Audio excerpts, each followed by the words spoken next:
demande la gloire du Seigneur. Réclame la gloire du Seigneur sur ta vie ce matin. Seigneur, fais-moi voir ta gloire. Je veux vivre ta gloire, Seigneur. Je veux palper ta gloire. Je veux savourer ta gloire. Seigneur, visite-moi ce matin. J'ai besoin de ta présence. Ta présence sur moi, Seigneur. Ta gloire sur ma vie, Jésus. J'ai besoin de la voir ce matin. Oh Saint-Esprit, viens dans toute ta splendeur. Saint-Esprit, descend dans toute ta splendeur. Saint-Esprit, descend dans toute ta splendeur. Mondakamashayda. Oh, viens, Esprit de Jésus. Viens, Esprit de gloire. Viens répandre la gloire de Jésus-Christ dans cette salle. Que nous vivions cette gloire ce matin. Oh, descends, cessant, Saint-Esprit. Viens, montre-nous ta gloire. Nous voulons voir ta gloire, Seigneur.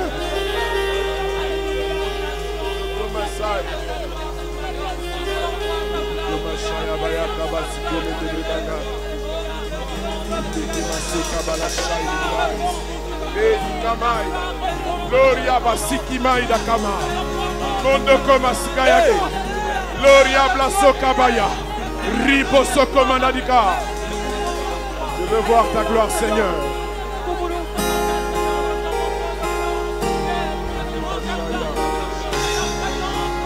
Fais-moi voir ta gloire, Seigneur. Fais-moi voir ta gloire ce matin. Fais-moi voir ta gloire. Fais-moi voir ta gloire ce matin. Fais-moi voir ta gloire ce matin. Oh Seigneur, change le cours de ma vie. Modifie quelque chose dans ma vie ce matin à cause de ta gloire. Par le moyen de ta gloire.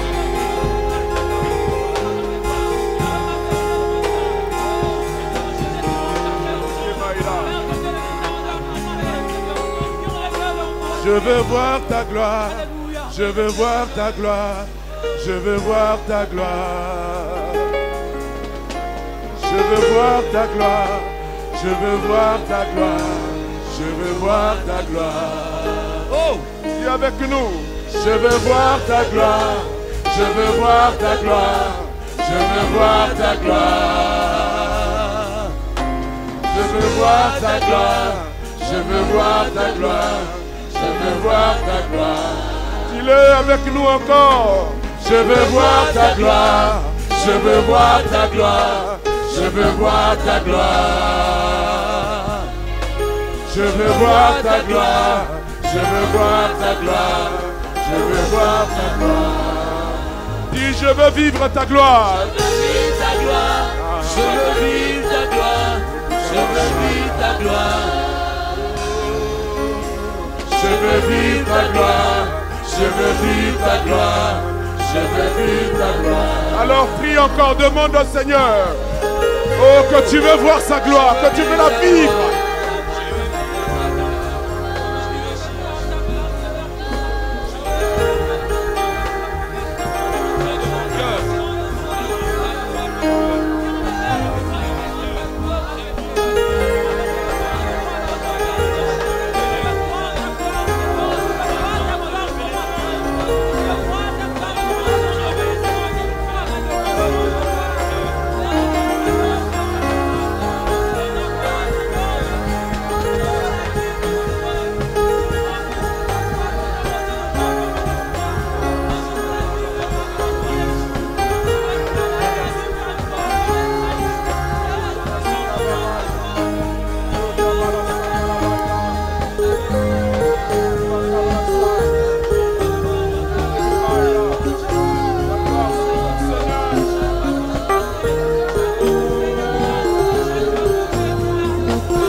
Que ta gloire sur nous ce matin, Seigneur.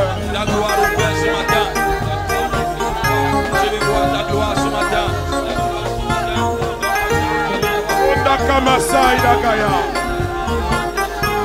La gloire du Seigneur est là ce matin. Si tu es sensible, tu la ressens maintenant. Si ton cœur est ouvert, tu ressens cette gloire. Elle te touche ce matin pour te faire du bien. Elle te touche ce matin. Elle t'enveloppe ce matin. Elle te couvre ce matin. Et tu ne sortiras pas comme tu es venu. Parce qu'elle est là, la gloire de Jésus-Christ. Oh, il va la chaîne. Ribosokomaïda. Deribalaska. Koandadika. Mendeke Madaya. Loria Bakama. Shindoro Bayadika. Koandadika Yasa.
Merci Seigneur. Est-ce que nous pouvons acclamer la présence du Seigneur, la gloire de Jésus?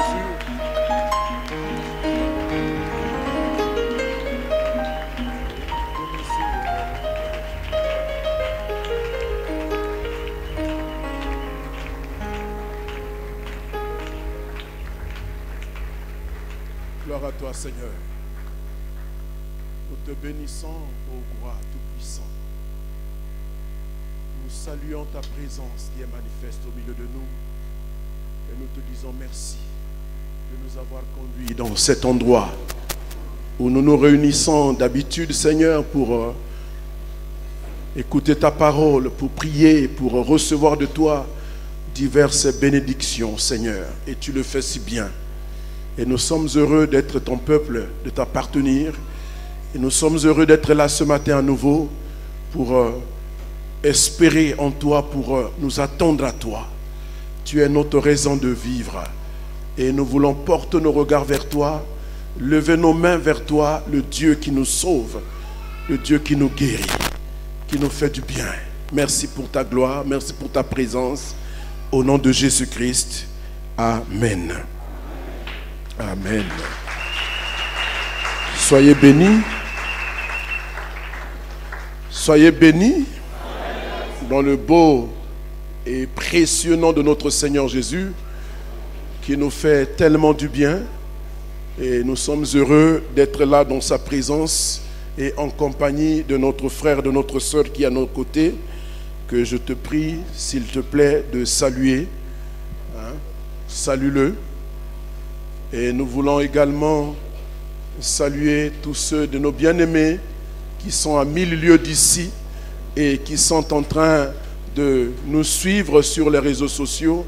Soyez bénis et puissiez-vous vivre la même atmosphère que nous vivons ici, là où vous êtes, et que le Dieu de grâce, le Dieu de gloire vous visite aussi et qu'il vous fasse du bien. Amen. Alors, nous voulons poursuivre avec notre quête des opportunités à saisir. Nous avons parlé de beaucoup de choses depuis là, beaucoup de choses, et je crois que nous sommes aussi en train de vivre beaucoup de choses avec le Seigneur. Il est impossible que nous passions ces temps de prière, que nous passions ces temps où nous sommes enseignés, abreuvés de la parole du Seigneur, et que cela ne produise pas quelque chose de vivant, de bénéfique pour nous. C'est le temps que Dieu nous donne. Ce sont des occasions que Dieu nous donne pour pouvoir saisir quelque chose qu'il a préparé pour nous de longue date et que nous devons pouvoir saisir maintenant. Et nous voulons saisir ces opportunités-là. Et nous avons parlé des opportunités de guérison, des opportunités de délivrance, des opportunités de salut. Nous continuons à parler des opportunités ce matin encore. Et je voudrais aujourd'hui parler de l'opportunité de bénédiction. Nous soupirons tous à être bénis. Amen. Et quand je parle de bénédiction, je ne parle pas de l'argent. Pas forcément de l'argent. Parce que parfois, dans notre conception des choses, on lie toujours la bénédiction au matériel. Alléluia.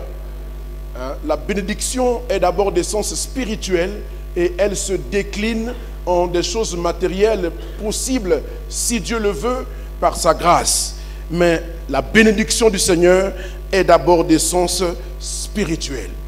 Amen. Et je voudrais ce matin, avant de lire le texte, planter un peu le décor pour dire qu'il y a des choses que Dieu va faire dans notre vie sans que nous ayons besoin de crier, de hurler. Hein? Il y a des choses que nous devons obtenir de Dieu de haute lutte, mais il y en a d'autres où nous allons les obtenir dans la douceur en posant des actes qui touchent le cœur de Dieu. Alléluia. Et au travers de ce que nous allons voir ce matin, nous allons nous rendre compte que Dieu travaille de plusieurs manières. Il ne faut pas que nous ayons des stéréotypes dans notre manière de fonctionner avec Dieu. Sinon, nous allons nous planter et nous attendrons longtemps. Dieu ne fera pas parce qu'il ne se retrouve pas. Et son cœur ne se sent pas touché par tout ce que nous faisons, parfois même par des gymnastiques que nous faisons. Mais Dieu est puissant et capable d'agir. C'est pour cela qu'il est Dieu. Il est capable d'agir avec, comme il a fait avec Élisée, qui croyait le voir dans le tourbillon de feu, hein, dans le tremblement de terre, mais l'Éternel n'était pas là. Mais par contre, il était dans un murmure doux et léger. Et c'est là où il a entendu la voix de Dieu, lui donnant des instructions pour l'avenir de ce peuple d'Israël. Alléluia. Alors ce matin donc, nous pourrons parler d'une opportunité de bénédiction. Et je vais l'aborder en deux parties. La première partie, aujourd'hui, nous allons parler de la chambre haute comme une opportunité de bénédiction. Une opportunité de bénédiction, si vous voulez, la chambre haute. Amen. La chambre haute, c'est cet endroit que nous pouvons construire, bâtir, qui est dédié à la prière. Là où nous nous retrouvons pour rencontrer Dieu, pour parler avec Dieu et pour voir Dieu agir et se décider dans notre vie. Ça peut être un coin dans une maison pour une famille qui est en train de bâtir une maison, qui décide de dédier un endroit pour pouvoir recevoir spécialement des serviteurs de Dieu afin qu'ils puissent séjourner chez eux.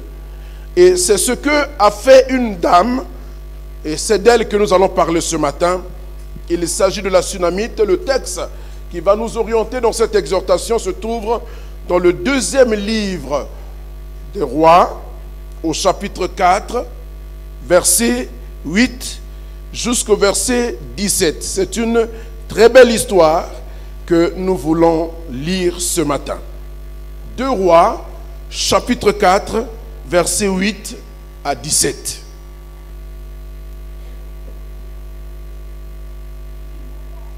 Deux Rois, chapitre 4, 8 à 17. Je lis. Un jour, Élisée passait par Sunem. Il y avait là une femme de distinction qui le pressa d'accepter à manger. Et toutes les fois qu'il passait, il se rendait chez elle pour manger. Elle dit à son mari: voici, je sais que cet homme qui passe toujours chez nous est un saint homme de Dieu. faisons une petite chambre haute avec des murs et mettons-y pour lui un lit, une table, un siège et un chandelier, afin qu'il s'y retire quand il viendra chez nous. Élisée, étant revenu à Sunem, se retira dans la chambre haute et y coucha. Il dit à Géasi son serviteur, appelle cette Sunamite. Géasi l'appela et elle se présenta devant lui. Et Élisée lui dit à Géasi, dis-lui, voici tu nous as montré tout cet empressement. Que peut-on faire pour toi? Faut-il parler pour toi au roi ou au chef de l'armée? Elle répondit, j'habite au milieu de mon peuple. Et il dit, que faire pour elle? Géasi répondit, mais elle n'a point de fils et son mari est vieux. Et il dit, appelle-la. Géasi l'appela et elle se présenta à la porte. Élisée lui dit, à cette même époque, l'année prochaine, tu embrasseras un fils. Et elle dit, non, non, mon Seigneur, homme de Dieu, ne trompe pas ta servante. Cette femme devint enceinte et elle enfanta un fils à la même époque, l'année suivante, comme Élisée lui avait dit. Amen. Ah, vous savez, bien aimé, quand vous lisez des choses comme ça et que vous savez que ce sont des serviteurs de Dieu qui vous ont précédé, ça vous colle des complexes terribles. Dis, aïe Seigneur, est-ce que nous, on peut faire comme ça? Alléluia. Ah oui, tout est fonction de la communion avec Dieu, du niveau de la relation que nous avons avec Dieu. Et nous croyons que Dieu est capable de le faire. Alléluia. Mais ces choses ne sont pas écrites juste pour nous conter une histoire vraie qui s'est passée, mais c'est aussi pour nous instruire, pour dire que Dieu agit lorsque son cœur se trouve touché.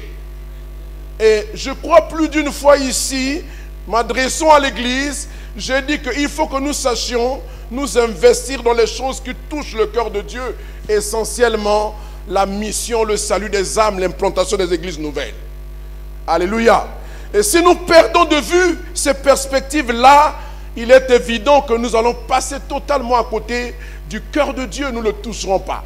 Et quand le cœur de Dieu n'est pas touché, il est impossible que le réveil puisse se faire. Il est impossible que les miracles aient lieu, parce que Dieu est sensible à ceux qui le touchent et à ceux qui touchent au salut des âmes.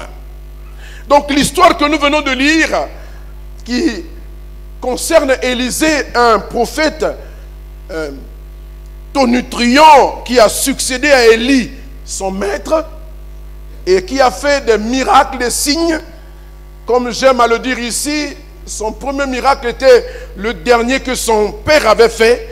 Et puis ça veut dire que son plafond, son plancher, voilà, c'est cela, son plancher était le plafond de son père. Alléluia. Et l'histoire que nous avons lue fait suite aussi à une autre histoire dans laquelle Élisée, encore lui, intervient de façon brillante pour pouvoir secourir une veuve qui a hérité de son mari des dettes et des créanciers menaçaient de prendre ses fils pour en faire des esclaves. C'était un fils de prophète, donc certainement qui était dans cette école de prophète qu'Élisée entretenait. Et la veuve vient voir Élisée pour lui dire, voici ce qui m'arrive, il faut que tu fasses quelque chose. Et Élisée a aidé cette femme. Elle a vendu l'huile qui était miraculeusement multipliée dans sa maison. Et puis elle a payé ses créanciers et elle a vécu avec le reste que lui avait produit cette huile-là. Et c'est ainsi que voilà, de fil en aiguille, on atterrit sur cette histoire de la Sunamite, qui est tout le contraire de la première femme. Celle-là était pauvre, misérable, une veuve abandonnée, délaissée, sans secours. son soutien. Mais ici, nous sommes en présence d'une femme de distinction, comme la Bible la qualifie. Une femme de distinction qui habitait à Sunem.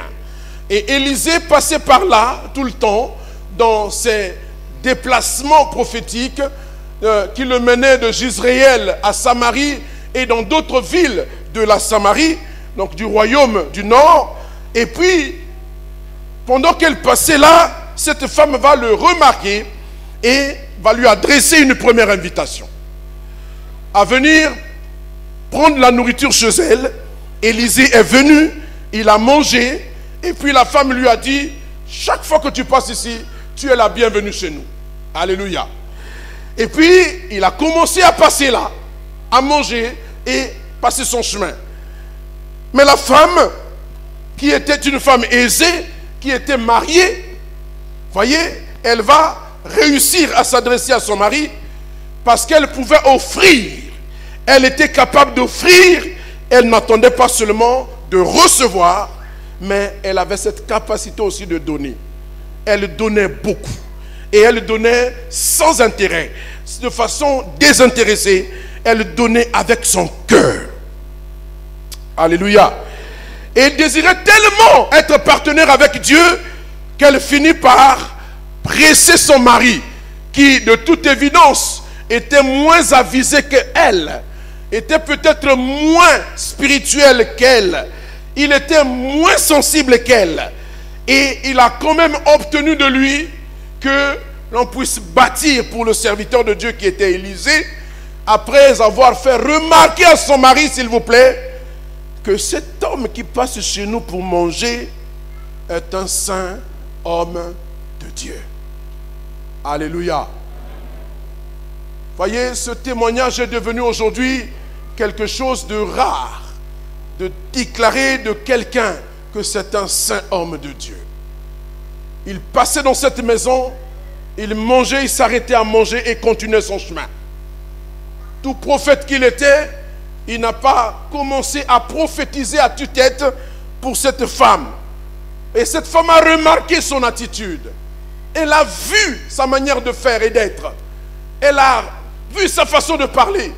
Et elle a conclu que c'était un saint homme de Dieu. Alléluia. C'est pourquoi elle se fait des pieds et des mains pour venir en aide à cet homme de Dieu, pour être partenaire avec Dieu. Et donc elle va, comme je l'ai dit, obtenir de son mari que l'on construise pour Élisée une chambre haute. Une chambre haute qu'elle va meubler pour offrir au serviteur de Dieu le confort dont il avait besoin pour pouvoir passer des nuits chez elle. Bien-aimés dans le Seigneur, la chambre haute dont je veux parler ce matin ici,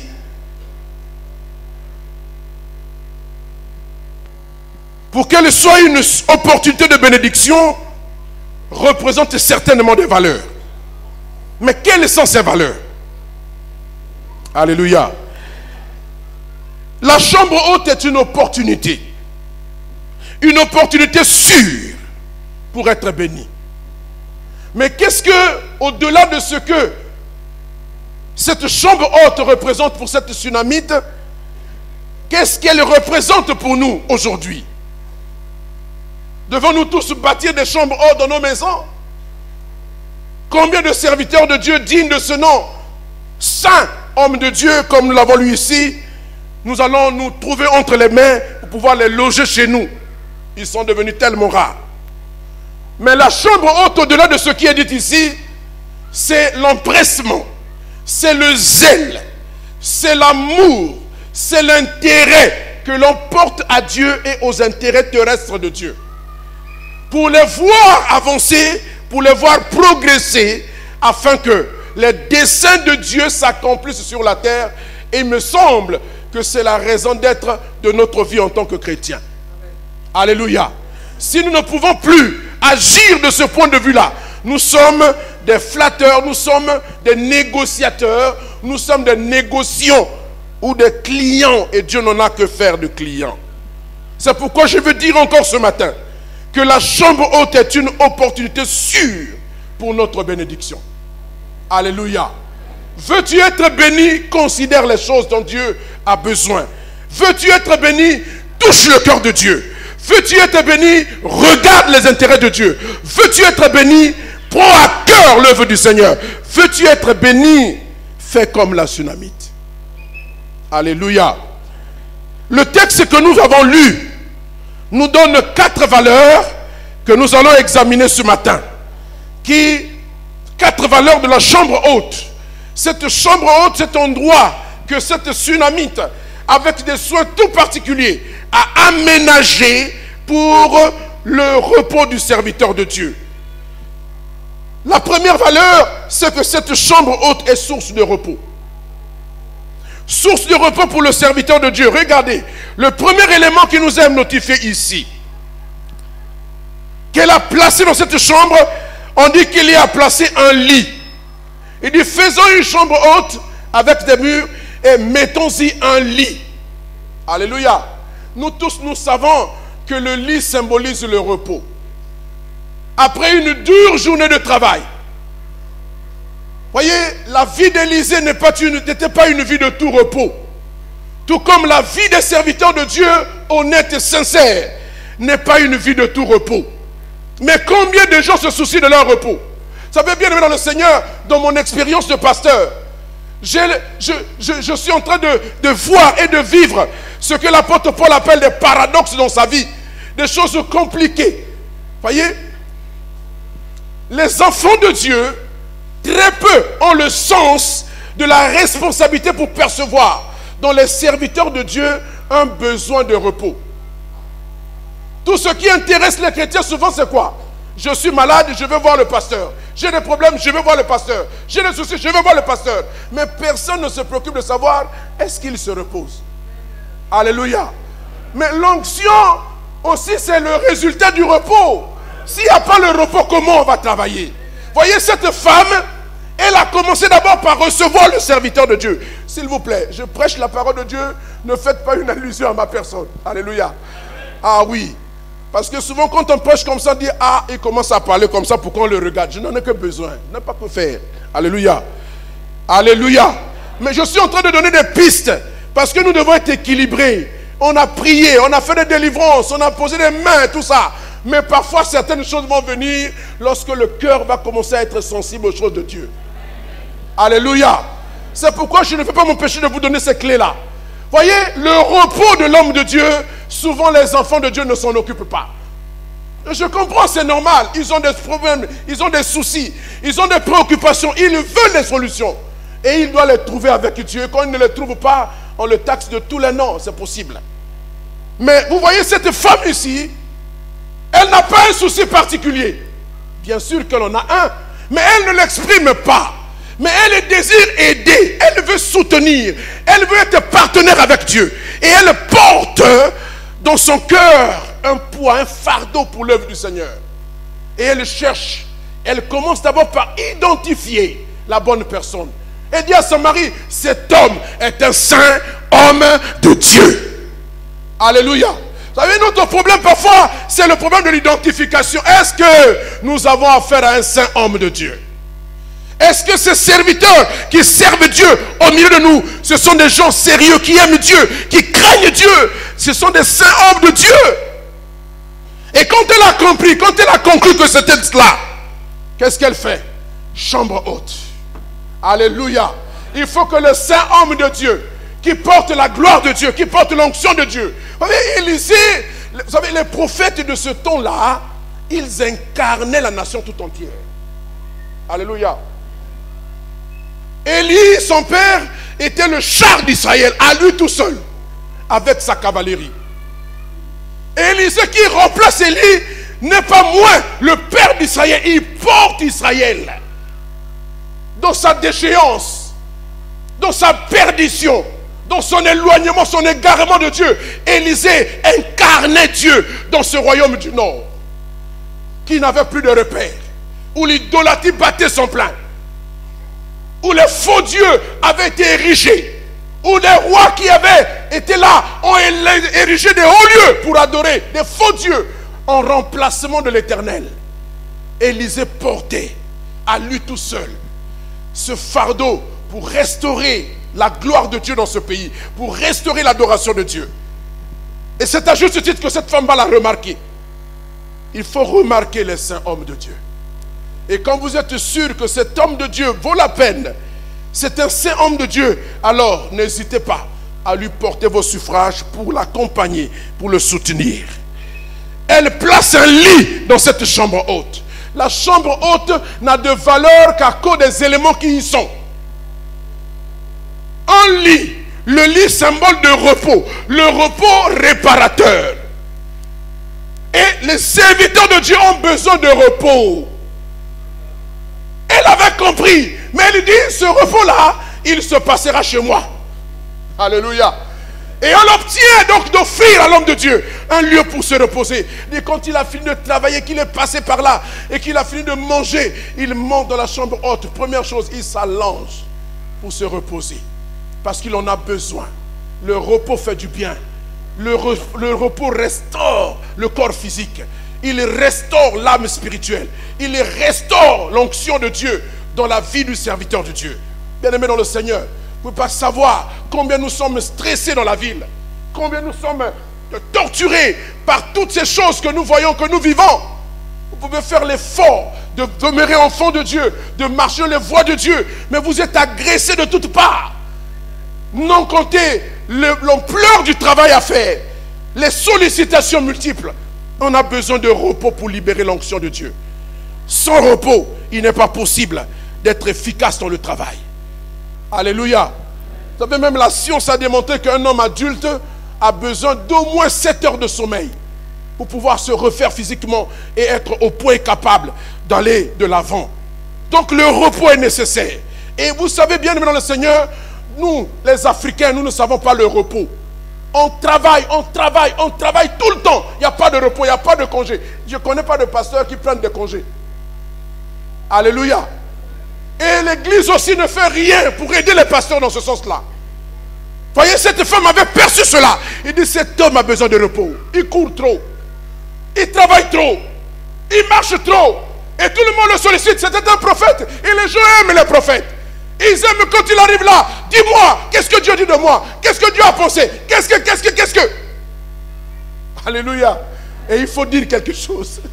C'est pourquoi on a même des escrocs. Puisque la demande est tellement forte, alors ils s'en profitent, prophètes dans leur temps libre. Et ils racontent des histoires aux gens. Des faussetés. Alléluia.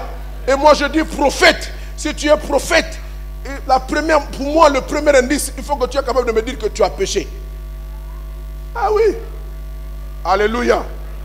Moi je n'ai que faire des prophéties flatteuses. Moi je veux des prophéties qui m'aident à me sauver mon âme, à libérer mon esprit. Si je suis dans le péché, dis-nous, pasteur, ton cœur n'est pas bien. Alléluia. Alléluia. Il avait besoin de repos parce qu'il travaillait trop. Il passait ses journées à courir. Voyez, dimanche dernier, nous avons parlé de l'exemple du maître, le Seigneur. Pendant la traversée du lac de Tibériade, qu'est-ce qui s'est passé? Il était exténué. Alléluia. Exténué. Et il dormait à la poupe de la barque. Parce que fatigué. Tellement sollicité. Il dormait le temps de la traversée. Malheureusement, son sommeil va être de courte durée. Parce qu'on va le réveiller. Il faut travailler encore. Alléluia. Toujours et encore, on travaille. Alléluia. Donc le lit symbolise le repos. Et cette femme a eu l'idée judicieuse de placer un lit dans cette chambre haute. Alléluia. Deuxième élément dans cette chambre.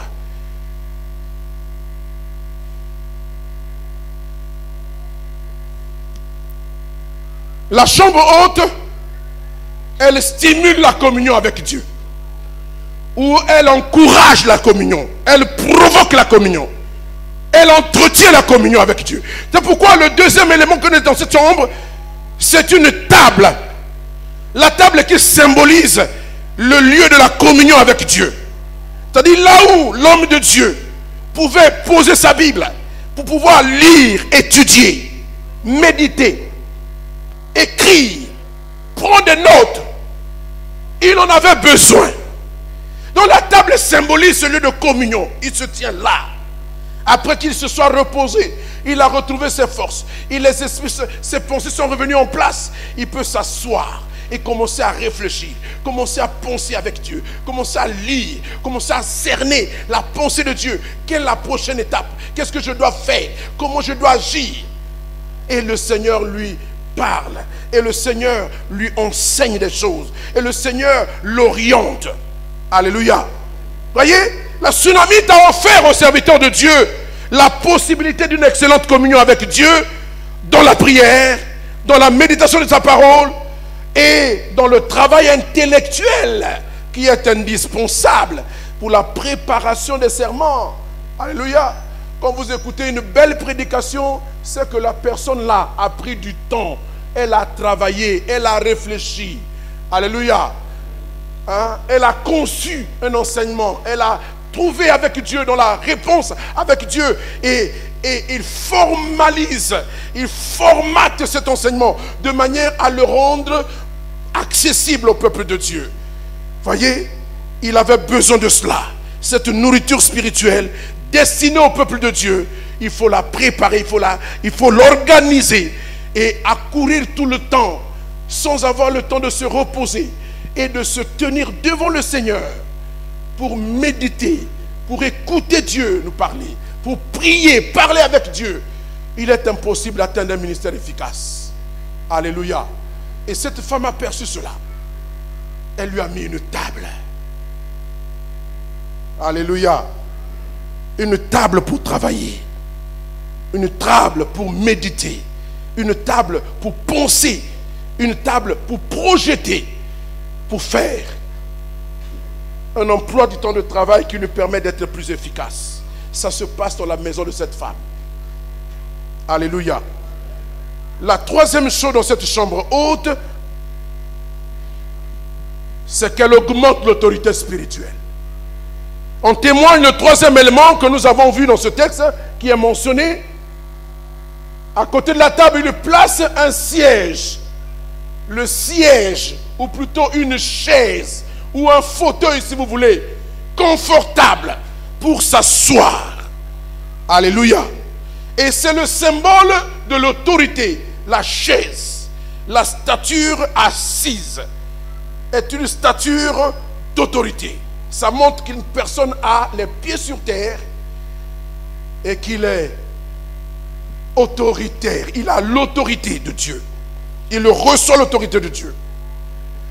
Et l'autorité de Dieu dans la vie d'un serviteur de Dieu est essentielle et utile pour résoudre les problèmes, pour apporter des solutions, pour prier pour les malades, pour délivrer les captifs, pour envoyer libres les opprimés. Sans l'autorité de Dieu, on ne peut rien faire.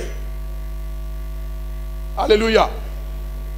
Et nous devons travailler de sorte que nous puissions garantir cette autorité dans la vie des serviteurs de Dieu. Et cette femme a pensé à cela. Il faut qu'il y soit incarnation de l'autorité de Dieu. Alors une chaise pour toi, homme de Dieu, pour s'asseoir. Alléluia. Les malades sont guéris par l'autorité du nom de Jésus-Christ. Les captifs sont délivrés par la puissance du nom de Jésus-Christ, sans l'onction nécessaire. Voyez, nos églises vont être comme l'église catholique. Hein? Nous ne sommes pas l'église catholique. Nous sommes une église pentecôtiste, charismatique. Oh, personne ne me dit amen. Ah oui, là où l'Esprit de Dieu travaille, là où l'Esprit de Dieu agit. Alléluia. Moi j'ai été éduqué par mon père. Voyez, quand on va au culte, aux Anangouya, tu es au côté à thé. Tu fais aux Anangouya? Ah, mais oui, bien sûr. Comment au thé, batoti, bongo? Non, il faut quoi? Alléluia. Mais il y a des malades qui sont venus. Il y a des gens qui ont des problèmes. Voyez la position des mains. La puissance de Dieu se dégage pour guérir les malades. Voyez Jésus, comment il a guéri cette femme qui avait la perte de sang. La puissance qui était en lui est sortie pour guérir cette femme. Mais la puissance s'entretient. Elle s'emmagasine. C'est comme une batterie qu'on doit charger.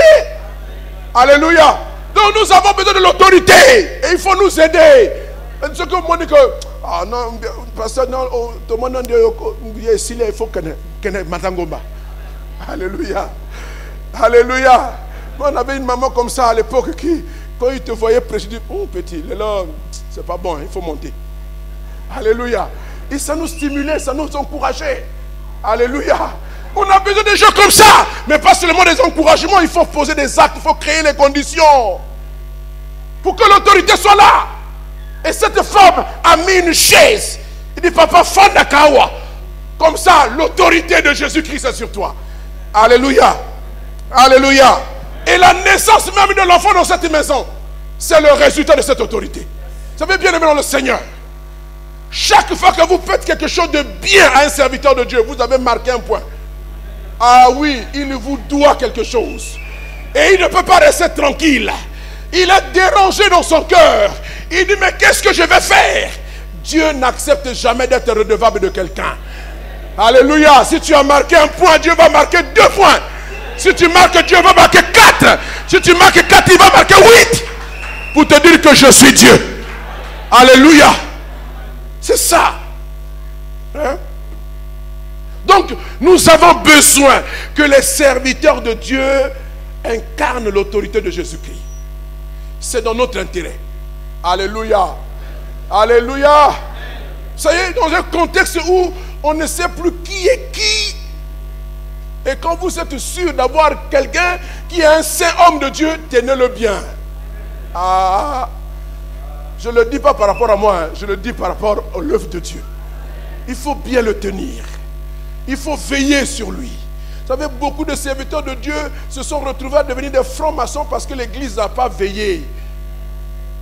Hein? Dans une église où les gens veillent, dès que quelque chose se passe là-bas, oh, Dieu m'a montré. Papa, qu'est-ce qui se passe? Alléluia. Il ne faut pas perdre ça. Ce sont des bénéfices de l'église. C'est une souffrance de voir des serviteurs de Dieu devenir des francs-maçons. Qu'est-ce qui se passe? On cherche quoi? L'argent? Mais en Christ, il y a toutes ces choses. Même s'il ne peut pas nous les donner, mais nous savons qu'ils sont là, ces choses-là. Je n'ai pas besoin. Nous n'avons pas besoin de cela. C'est pourquoi il faut veiller. Il faut veiller, chers bien-aimés. Et cette femme s'est proposée pour être partenaire avec Dieu pour son serviteur dont il a identifié la sainteté. Alléluia. Alors, un siège pour lui. Assieds-toi. Voyez, quelqu'un qui est assis, il est difficilement déboulonnable. Quand vous êtes assis dans votre foi, personne ne peut vous déranger. Alléluia. Parce que vous incarnez une autorité. C'est pourquoi Jésus pouvait dire, l'Esprit du Seigneur sur moi, car Dieu m'a oint pour. Alléluia. Et moi je suis excité, bien-aimé, de voir comment Dieu guérit, comment Dieu sauve. Hein?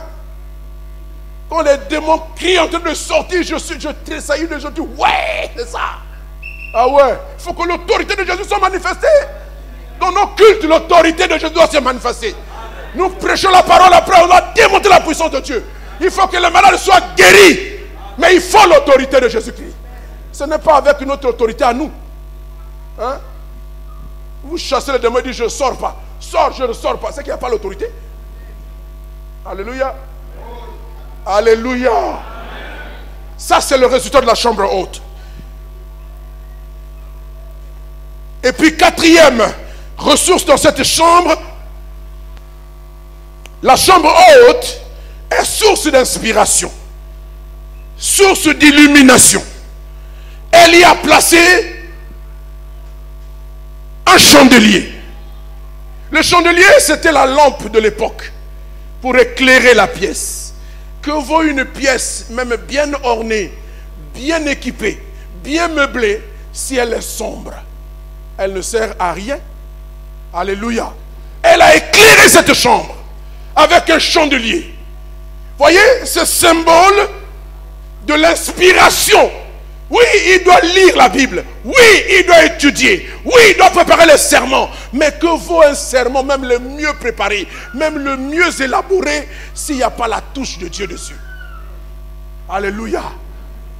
Oui, on peut avoir un truc bien fait avec l'intelligence humaine. Mais après, il faut que la différence se fasse par l'onction qui va submerger, qui va saupoudrer, qui va immerger cette parole. Alléluia. Et quand les gens écoutent la parole, ils sont touchés dans leur cœur. Ils sont capables de se lever, d'exulter. Ils sont capables de dénouer leur porte-monnaie. Ils sont capables de donner pour que l'œuvre de Dieu avance. Alléluia. Alléluia. Donc sur cet apport spirituel déterminant, décisif, il n'est pas de sermon qui tienne. C'est du bruit. Les gens ont entendu et dès qu'ils sortent, ils oublient. Parce que ce qui devait établir cette parole dans les cœurs n'y est pas. Alléluia. Et cette femme a mis cette lumière-là pour que la parole soit éclairée, pour que l'illumination vienne et qu'ils comprennent comme Dieu veut qu'ils comprennent. Et qu'ils comprennent quel est le besoin du peuple pour pouvoir apporter les solutions qui conviennent. Alléluia. C'est pourquoi le ministère d'Élisée, qui était déjà efficace, va gagner encore en efficacité parce qu'il avait trouvé une partenaire avec Dieu pour l'accompagner. Bien-aimé dans le Seigneur, ce que je voulais dire à l'église, c'est quoi? C'est que Dieu est capable d'opérer un miracle dans la vie de quelqu'un. Par l'imposition des mains, par la délivrance, par un miracle que Dieu peut faire, n'importe comment. Mais il y a certaines choses que Dieu va faire lorsque ton cœur s'attache à son cœur. Lorsque ton cœur saisit le cœur de Dieu et comprend qu'est-ce qui fait vibrer le cœur de Dieu aujourd'hui. Je veux vous dire, bien-aimés, maintenant que nous sommes en train d'aller vers la fin, le cœur de Dieu vive pour une chose, le salut des âmes. Que les gens soient sauvés. Et pour toi, la chambre haute, c'est que tu comprennes que je suis devenu chrétien pour que les âmes soient sauvées. De la même manière que j'ai été sauvé moi, que d'autres aussi le soient. Alléluia. Alléluia. Et quand le cœur de Dieu est touché, il est impossible qu'il vous laisse les mains vides. Vous allez avoir votre bénédiction, vous allez avoir votre récompense, et Dieu va avoir pour lui les âmes sauvées. Alléluia. C'est donnant, donnant, pas d'action, pas d'intérêt, pas d'action. Dieu agit aussi avec ceux qui sont intéressés à pouvoir porter son fardeau. Alléluia. Vous imaginez un peu que cette femme, c'est ce que nous verrons le jeudi, il ne faut pas rater le jeudi. Hein, nous allons continuer ce texte. Nous allons voir qu'une calamité va arriver, mais avant la calamité, il y a d'abord que l'homme de Dieu, avec tout le confort qu'on lui a offert, la nourriture gratuite, chambre haute gratuite, un lit gratuit avec un bon matelas. Hein? Alléluia. Si c'était aujourd'hui là, il devait être la climatisation dedans. Hein? Hein? Quoi encore? Tout le confort possible pour qu'ils se sentent là à l'aise. Non, Wi-Fi appelle des trucs internet, après ça distrait aussi. Ah, au frigo. Hein? Avec des jus dedans, de l'eau. Donc il peut s'enfermer là-bas toute la journée. Il ne sort pas. Il prie. Quand il a fait, il prend le fromage, il mange. Il revient, il prie. Alléluia. Et ça n'a pas tardé. Cette femme qui avait un problème, d'abord, Élisée le fait venir pour dire, bon, il parle par l'intermédiaire. Mais moi j'ai aimé cette formule d'Élisée. Regardez comment il fait. Il parle d'abord par intermédiaire. Il dit, Géasi, dis-lui, veux-tu que je parle de toi au roi ou au chef de l'armée? Parce que le prophète avait des entrées à la présidence. Ah, c'est pas comme aujourd'hui. Hein. Les prophètes ont des entrées, avaient des entrées. Puisqu'il incarnait le pays, il incarnait Israël sur le plan spirituel. Et donc le roi qui était là élu, nommé ou qui succédait à son père, il savait qu'au-delà de moi, il y a une autorité, c'est l'autorité de Dieu. Il la reconnaissait. Et les serviteurs de Dieu, les prophètes notamment, ceux qui étaient sérieux comme Élisée, comme Élie, incarnaient la nation à eux tout seuls. Et donc, ils pouvaient débarquer au palais. Combien même il n'avait pas de bon rapport avec Joram, le mauvais roi. Hein? Mais il pouvait entrer là-bas pour plaider la cause de cette femme. Il pouvait parler au chef de l'armée. Parce que ces gens-là étaient des fils pour lui. C'est lui qui leur donnait l'onction. Alléluia. Alléluia. Oui, c'est nous qui donnons l'onction. Tu veux être élevé, je te donne l'onction, tu vas être élevé. Dieu va te bénir. Je parle parce que j'ai le pouvoir que Dieu m'a donné. Je parle et ta vie peut changer. C'est ça un homme de Dieu. Alléluia. Veux-tu que je parle de toi au roi ou au chef de l'armée? Elle a répondu, j'habite au milieu de mon peuple. Donc pas d'histoire. Je suis une citoyenne honnête, correcte. Je n'ai pas besoin d'une intervention auprès d'un grand. Je n'ai pas besoin d'un morobosso. Je suis, ça me suffit, ça me va. Alléluia. Le morobosso, c'est Jésus-Christ. C'est ça. Alléluia. Donc, Élisée est déçu. Ah, je croyais qu'elle avait un souci. Ah, mais comment je vais faire? Hein? Cette belle chambre-là. Hein? La nourriture. Hein? Une table bien achalandée. Hein? Ah, il était dérangé au-dedans de lui. Il était mal à l'aise. Il faut faire quelque chose pour elle. Géasi. Et puis c'est Géasi qui a la lumière. Il dit, il n'a pas de fils. Et puis, son mari est vieux. Oh, vieux, c'est-à-dire qu'il n'a plus la capacité. Hein? Alléluia. Vous voyez donc le miracle commence déjà par rendre l'homme là capable de. Alléluia. Les miracles, ce n'est pas seulement le bruit. Hein. Pose des actes sérieux et tu verras comment Dieu va travailler. Et cette fois, elle dit, fais-la venir. Fais-la revenir ici. Elle revient et elle se met à la porte. Et cette fois, ce n'est pas Géasi qui... Élisée ne parle pas par l'intermédiaire, mais là, il parle lui-même. Hein? Le verset 15. 16 alors.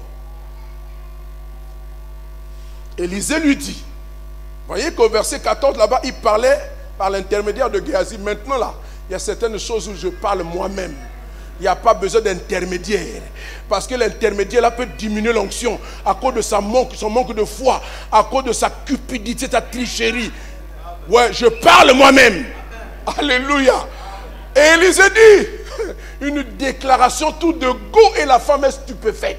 Il dit, à cette même époque, l'année prochaine, tu embrasseras un fils. Dieu s'engage quand son serviteur honnête parle. Alléluia. Alléluia. Et elle ne s'est pas trompée sur son compte parce qu'elle a dit que c'était un saint homme de Dieu. Donc quand il parle, son Dieu se sent engagé. Ne nous dit pas ici qu'à l'instant il a eu une prophétie ou une parole de connaissance de Dieu. Non. Il remarque simplement qu'il y a un problème ici. Toute femme a besoin d'un fils. N'est-ce pas? Toute femme a besoin d'un enfant. Et le problème de cette femme, la bénédiction qu'elle attendait, c'est d'embrasser un enfant. Et Élisée le lui donne. Il dit, tu embrasseras un fils. Alléluia. C'était la dernière chose à laquelle elle s'attendait. Certainement désabusée. Elle était devenue, avec un mari vieux, dit, je n'ai plus rien, plus d'espoir de ce côté-là. Mais je sers Dieu quand même. Alléluia. Combien ont baissé les bras parce qu'ils ont attendu des bénédictions qui ne sont pas venues? Combien ont abandonné parce qu'ils ont attendu que Dieu bénisse? Ils sont devenus acariates. Ils sont devenus austères. Ils sont devenus amers parce que ça ne vient pas. Et puis ils ont même retenu les ressources qu'ils donnaient pour faire avancer l'œuvre de Dieu. C'est une grave erreur. Alléluia. Elle s'attendait le moins parce qu'elle était désabusée. Mais elle continue à servir Dieu. Elle continue à aimer Dieu. Et regardez sa réaction. Elle dit non. Non, mon Seigneur, homme de Dieu, ne trompe pas ta servante. Voyez, je me mettrai dans le contexte d'aujourd'hui. Un chrétien qui entend ça va dire, non, pour nous saluer au bolam, maintenant on va dire qu'on est bilobé là. Au contact au ça qui a prophétie. Vous allez au lianano, au ton après comme on dit tranquille. C'est ce qu'elle veut dire. Homme de Dieu, ne trompe pas ta servante. Parce que bien aimé dans le Seigneur, il y a des soucis, il y a des choses qui sont enfouies dans le cœur des femmes. Elles souffrent de ça. Quand tu touches à ça, elle devient allergique. Qu'est-ce qu'elle n'a pas essayé? Qu'est-ce qu'elle n'a pas fait? Et puis, elle se rend compte que ce n'est plus possible. Mon mari est vieux. Hein? Il n'arrive plus. Alors, je me contente d'être là. Et je trouve mon seul plaisir à servir Dieu de façon désintéressée. Et quand on vient lui dire que tu vas avoir un fils, elle voit tout le temps passer. Ce n'est pas possible. Non. Sarah aussi a vécu la même chose. Quand on vient lui dire tu vas avoir un fils, elle rit. Ah, vraiment. Vraiment. Ce qui bali. Moi j'ai eu un serviteur de Dieu comme ça. Il est venu me voir au bureau, je travaillais encore à l'époque. il était en train de vouloir se marier. Il est venu me déposer son enveloppe pour que je le soutienne. Ce qui était tout à fait normal, c'est mon frère. Et puis, sur le champ, j'avais quelque chose. J'ai mis dans l'enveloppe, j'ai dit, je n'ai pas besoin d'attendre. Il se pourrait que j'oublie. Et je lui ai mis ça dans l'enveloppe, je lui donne. Le temps qu'il était arrivé là, on était en train de parler. Il n'a pas prophétisé. Et puis, quand il a tenu l'enveloppe, tout de suite, il ferme le dit, comme il dit, Shakara Baba. Riba Shaka Baba. Et moi, je le regardais.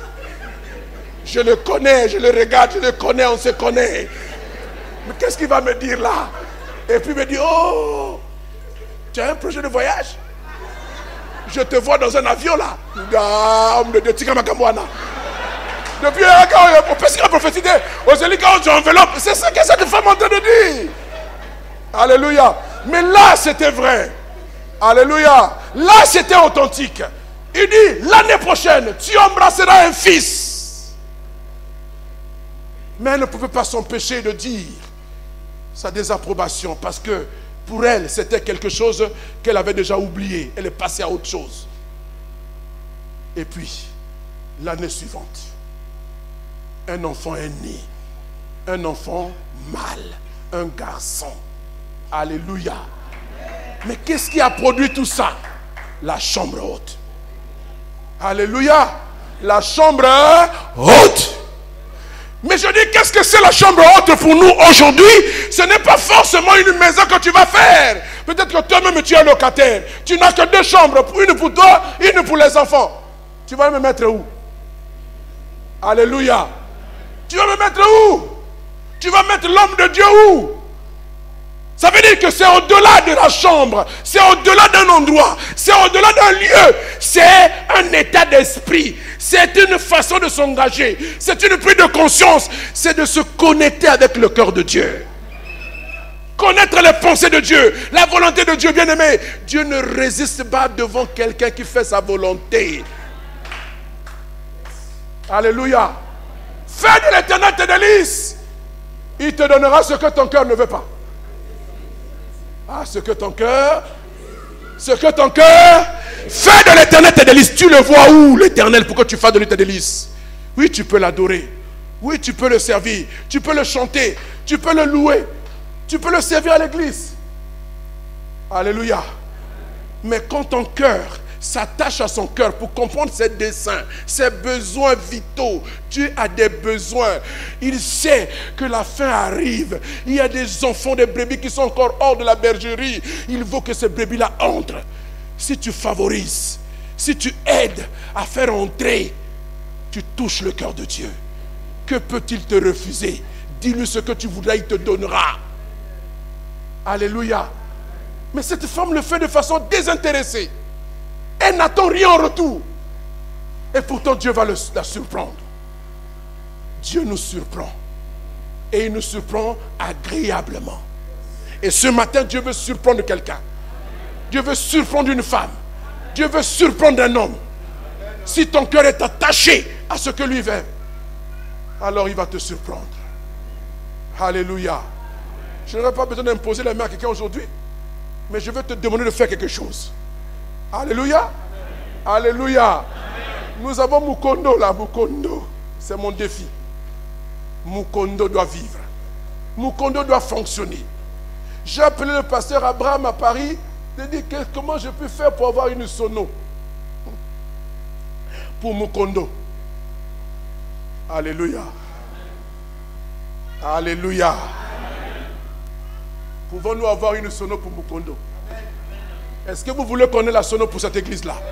Mais si nous devons planter des églises, il ne faut pas que ce soit des églises au rabais. Il faut que les gens qui vont partir là-bas trouvent à peu près les mêmes conditions que ceux qui sont ici.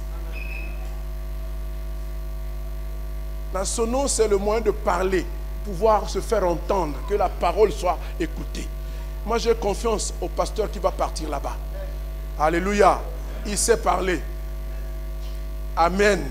Ce n'est pas un tricheur, c'est un saint homme de Dieu. Alléluia. Et là, il a vécu ici parmi nous et vous avez vu vivre. N'est-ce pas? Est-ce qu'on peut acheter une sono pour Mukondo? Le pasteur Abraham m'a dit, avec 2 millions, on a toute la sono, c'est-à-dire les enceintes, les mixeurs, les amplis, les pieds de micro avec les micros, un synthé, tout ça. 2 millions. Avec les frais de port. C'est-à-dire pour envoyer ça jusqu'ici. 2 millions seulement. Ah, j'ai dit, je vais parler à l'église. Je vais leur donner une opportunité de bénédiction. Quelqu'un va construire sa chambre haute ici. Alléluia. Vous voyez ces portes-là. Voilà quelqu'un qui a construit une chambre haute. Ça, c'est une chambre haute. Alléluia. Est-ce que quelqu'un veut bâtir sa chambre haute ici ce matin? Oh, qu'est-ce que tu es là? Voilà. Ce sera peut-être comme ça que Dieu va bénir quelqu'un ce matin. On ne va pas aujourd'hui imposer les mains à quelqu'un. On ne va pas aujourd'hui prier. Aujourd'hui, je repose ma voix. Parce que c'est la semaine prochaine, non? Ton Goliath doit 3 jours pour faire tomber Goliath. Voilà, là, vous allez voir.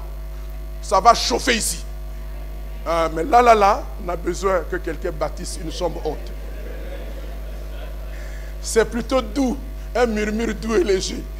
Pas de bruit. Alors, écoutez-moi. Qui peut acheter cette sono? 2 millions. Il dit, moi je prends ça. Je donne ça à Dieu. Et puis, je ne demande rien à Dieu. J'attends que Dieu me surprenne lui-même. Qui peut faire ça? Si tu peux faire ça, au Katibiso Makamboto, terminé, on s'arrête. Et puis, on passe à autre chose. Est-ce qu'il y a quelqu'un qui veut bâtir une chambre haute? 2 millions de francs CFA. On a toute la sono et puis on nous l'envoie. Et ce n'est pas les trucs, les pacotilles là qu'on nous voit ici là. Hein. C'est du matériel de qualité. Hein? N'est-ce pas? N'est-ce pas? Voilà. Qui peut prendre ça? Il a ces 2 millions, il voulait faire quelque chose. Il dit, Seigneur, je vais d'abord faire la chambre haute. Je fais attendre mon projet. Je te donne d'abord, toi d'abord. Quelqu'un peut faire ça?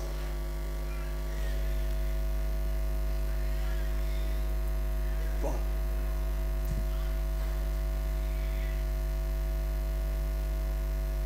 Une opportunité de bénédiction. Peut-être que tu n'aimes pas trop le bruit. Mais moi j'ai besoin de sortir d'ici avec une solution. Amen. Je voudrais que début janvier, que nous puissions lancer l'assemblée de Mukondo. Et puis, 2020, on va commencer à se concentrer sur Kintele, avec le prophète. Vous êtes d'accord avec moi? Est-ce qu'on peut acheter cette sono? Combien tu peux donner?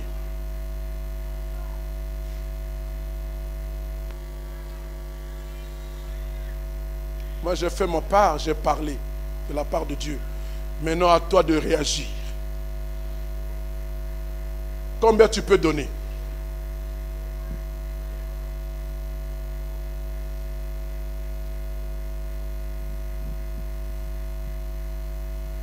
Que m'a béni. 2 personnes qui a 1 million. Je sais que tu peux le faire. Mais tu te dis, ah, on va me voir là, on va me dire que ouais. Est-ce qu'il y a une deuxième personne qui peut donner 500 000 francs?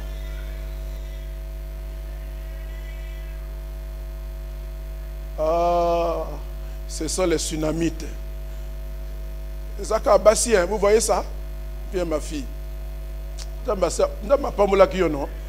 Encore. Qu'est-ce que tu veux? Tu as déjà eu le mariage avec un bel homme qui est là-bas.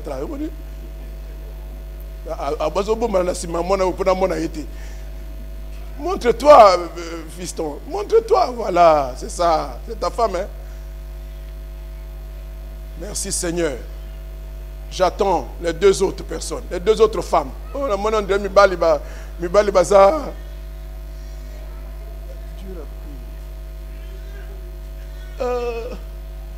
Bon, et tu as le motomoko, 500 000. Elle va donner 1 million. Ah, regarde même son mari là-bas en train de carquiller les yeux. Il dit, mais comment? Oh, mon colonel vient. Voilà, et coquille. Voilà comment Dieu travaille dans son église. Les pasteurs, venez, on va prier pour ces gens-là. Les anciens, venez. Mettez-vous à genoux. Voyez, là, ils ont construit leur chambre haute. Ça, c'est la chambre haute.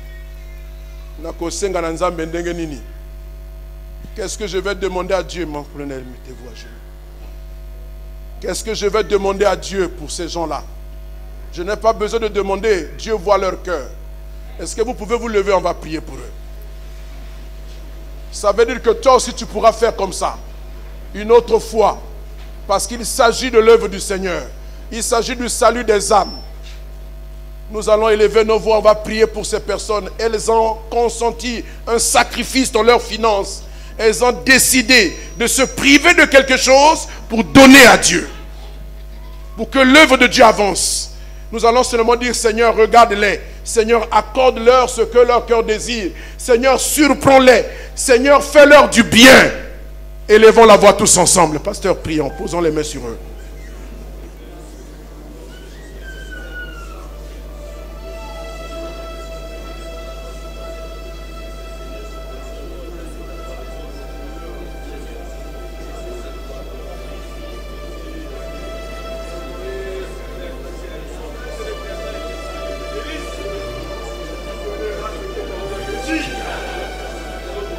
Ribashka Mondo Yokoba Ribashaka Maïta Le Ribala Sokabait. Seigneur Tout-Puissant, Oh Kamashanda Rabaka Masaïda Le Ribala Sai, Seigneur, regarde-les favorablement, accorde-leur ce que leur cœur désire. Seigneur, ouvre les écluses des cieux. Seigneur, fais le miracle. Opère le signe, opère le prodige. Ils ont bâti leur chambre haute. Et le miracle assurément va venir. Ils ont bâti leur chambre haute. Et le miracle va venir. Ils ont bâti leur chambre haute. Et le miracle va se faire. Merci Seigneur. Merci Jésus. Merci Père. Au nom de Jésus, nous avons ainsi prié. Amen. Amen.